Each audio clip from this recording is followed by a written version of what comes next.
I usually have an answer to the question, but this time I'm gonna be quiet.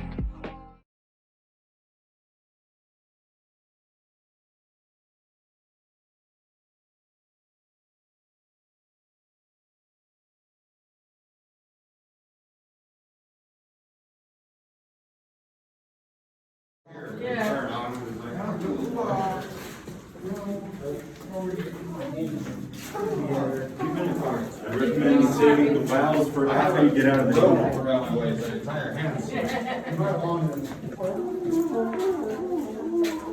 I said the right. You guys are going left. I even pointed to the right. Is this when they should have said? I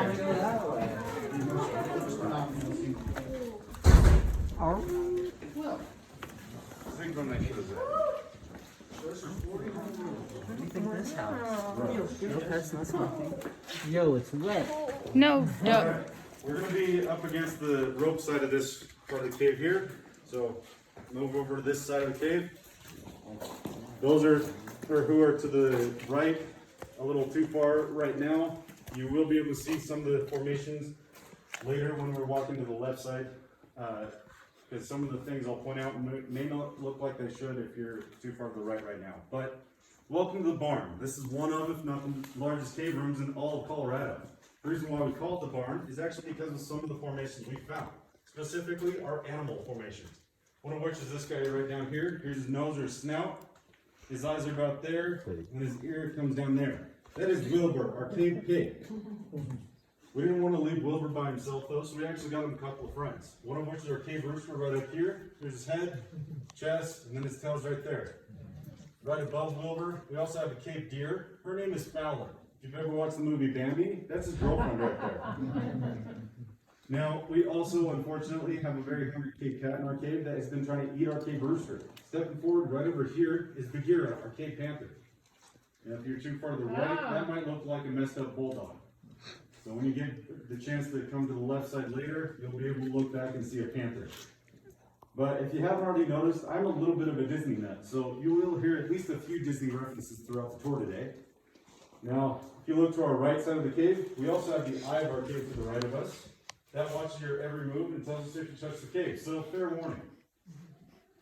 We also have all the red rock we see along the wall here, as well as the brain of the cave back here. That tells us the hot spring pool is in our cave and helps us form the cave. Back then, the bacteria lived inside the brain. After it ate away some of the rock that helped us form the cave, it left behind all the red rock we see along the wall here, known as limonite or iron oxide. We've tested it, just came back to the basic rust. Another name to tell us the hot springs pool is actually in here and helped us form the cave is in fact cave bacteria poop. Like I said, that's what the bacteria left behind after eating away some of the rock to help us form the cave.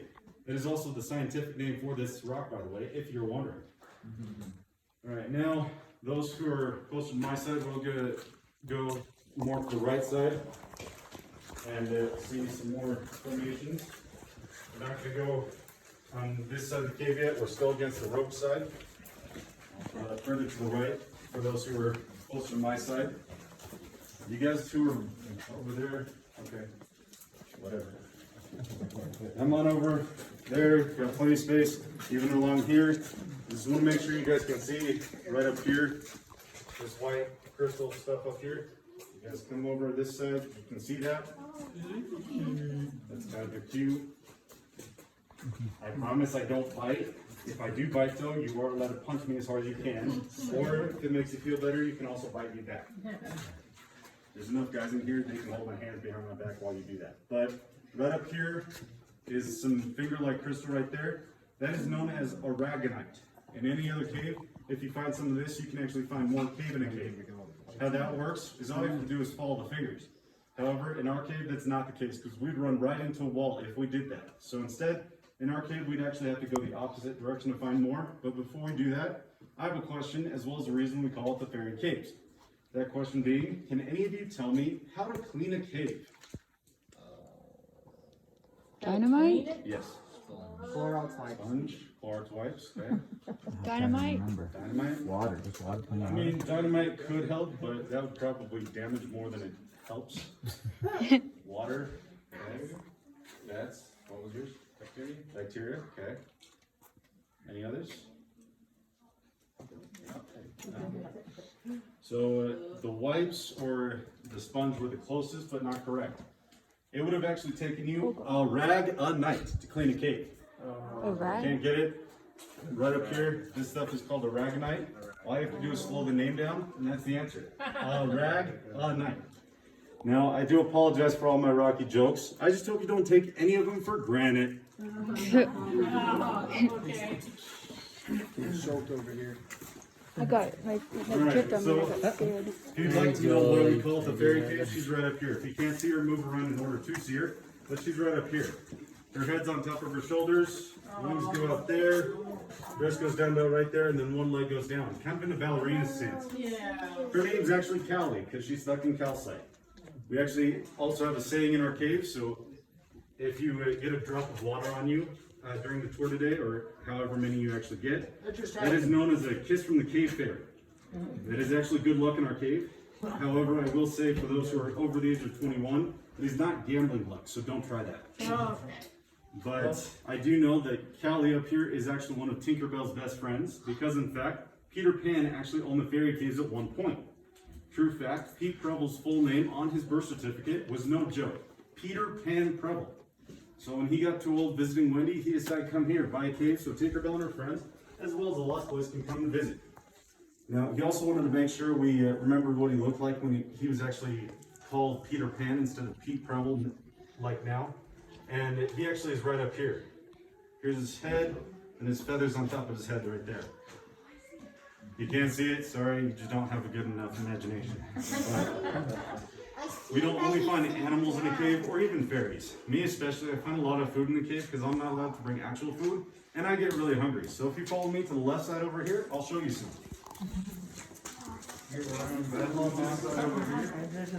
I got 2 drops. Lesbian. What? Lesbian. You wanna ask? You got a kiss from the head. Don't go so close. The white or fat of the bacon you see there is calcite. The red of the meat of the bacon is iron. It's Iron Mountain. See the bacon? Now, for any of you who are more vegetarians, sorry we don't have as many formations for you, but we do have a piece of tofu bacon right down here, as well a cave carrot right below this cave bacon right down here.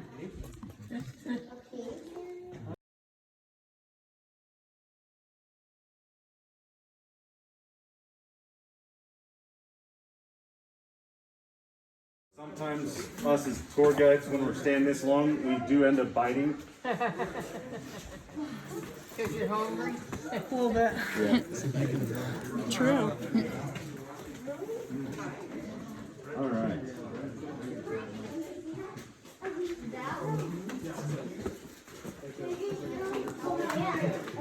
All right, so we have another cave carrot right up here. This one's the easiest one to get to, so I'm not going to try and point out the other 6 or 7. They're a little bit harder to find, as well as point out. That's not a carrot. I'll tell you what that is in just a minute. It's something a little bit tastier. Once I tell you what it is, you'll say that same Apple. thing. So, not quite. All right. So we also have these skinny straw-like formations in the back here. Each of these are called soda straws. In our cave, they're not only because of the sulfuric acid from the hot springs pool, but because of another acid called carbonic acid, which is actually in some of the things we might drink today. Can any of you guess what that is? Soda. Heard it back there. Yep, soda. So how that works is the water from up above, called carbon dioxide, as it goes to the soil, making its way into the cave through the stalactites. After it gets down to the end, it releases the gas, becomes water again, drips down, and helps us form some of the formations on the ground. Now, so these soda straws back here are in fact hollow, so you could in fact break one off and use it as a straw. However, I'd really appreciate it if you don't do that, because I actually enjoy my job. I do not want to get fired because that will happen if you break anything. Uh-oh. Now, we also have this crunchy chip over my shoulder over here. Can anyone guess what kind of chip this could be? Potato chip. Cheeto. There we go, Cheeto. You're right. Mom. You're This is our right. famous little Cheeto right here. You got it. Now, we also have a friend of ours named Oscar down here. We call him Oscar because he kind of looks like the Oscar Award. Yeah. Now, we do know that Oscar, as well as our glowing Cheeto up here, have the nickname Richard. I'm just not going to go into why. But Oscar down here is actually our fastest growing formation in our cave. What would take 1,000 years for any other formation only takes him about 200 to 250 years. That is a cubic inch. That's roughly the size of my knuckle on my thumb. So the reason why he grows so fast is because of the soda straw right above his head that drips on him every 3 to 5 seconds. Closer to 5 if you're actually trying to count. And do I actually have anyone in the group who is a Harry Potter fan at all? Oh, yeah. A few of you? Maybe some back here? Well, here's Hedwig, Harry Potter's owl, right down here. Right down there is Harry Potter's owl. She might see it better from up here. Okay. So, alright, now I'm going to turn on some more lights so you guys can actually see some more of what's going on down there. But we're going to start making our way down the stairs to this platform down here with the first aid box on it, or the box with the big red crosses on it. Make your way down. Fluorescents look like some were green and some were different colors. Is that just the different minerals? It's just the different minerals, yes. Oh, maybe it's that. Yeah. Got one. But the reason why we call it King's Row is actually because of this formation right down here. Kind of looks like the back of a chessboard if you look at it. Yeah. For me, being a Disney nut, this also reminds me of Snow White's castle. She's actually right over here with a bird on top of her head. All 7 doors are at her feet as well, if you're wondering. Please do not try and count, however. There are more formations close to her. Now, hopefully all you kids have been good this year, or any of you adults who still believe in him have been good this year, because we actually had Santa Claus come and join us today right here. With a sack over his shoulder or a cheeseburger in his right hand. Yeah. Trying to bulk up for Christmas, I guess. Now, being King's Row, we do need a guardian, and this is where our only cave monster comes in. We actually like him a lot because he protects us from any other cave monster who tries to hurt us. And he's actually right down here. Here's his drooling chin. Oh, yeah. His open mouth right there is his sharp Oh, teeth, yeah. nose, eye, and then his forehead's right there. That is King Kong. There you go. Now, if you look to the, right there. there's a few of those Yeah. in here, but so if you look to the left side of us here, we have the Stay Puft Marshmallow Man from the Ghostbusters, and our Pillsbury Doughboy sucking all the dough. There he is, there's all the dough. As well as very hungry King Crab who's been trying to eat our Pillsbury Doughboy. Here's Sebastian. 1 claw, 2 claw, and his drooling mouth. Yeah. That same side but closer to us, we also have a good friend of mine, Baloo from the Jungle Book, the bear from that movie. He's sleeping right now because he's eating too much honey. I'm glad he's asleep because if I was doing this earlier when he was awake, he'd be very upset with me.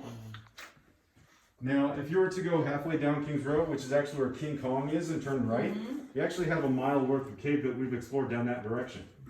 In our cave so far, we've explored about 4.5 miles of what we believe 15 miles total in our system.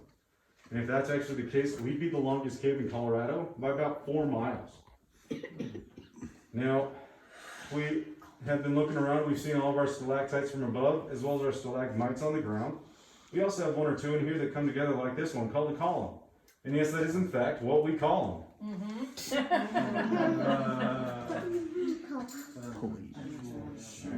Now, if you look all the way in the very back there, past everything, there's a dark hole in the back there. I can't really get where Yeah. I am at right now, but you can see that back there. Yeah. That is actually the original, or the entrance to paradise. So, unfortunately, this is the closest I'm allowed to get to the paradise, so good luck. Ah, thank you.